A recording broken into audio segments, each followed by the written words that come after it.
La tecnología hoy en día salva vidas, con telemedicinas en zonas rurales, con diagnósticos automatizados, con prótesis hechas en impresoras 3D y medicamentos producidos con inteligencia artificial.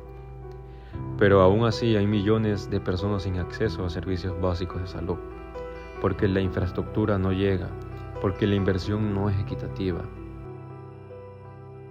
Imaginar un mundo más justo es imaginar un mundo conectado, donde las personas puedan recibir atención médica sin importar dónde vivan, donde cada avance tecnológico se ponga al servicio de la vida, porque la salud e innovación juntas construyen un futuro más justo, más fuerte y más humano.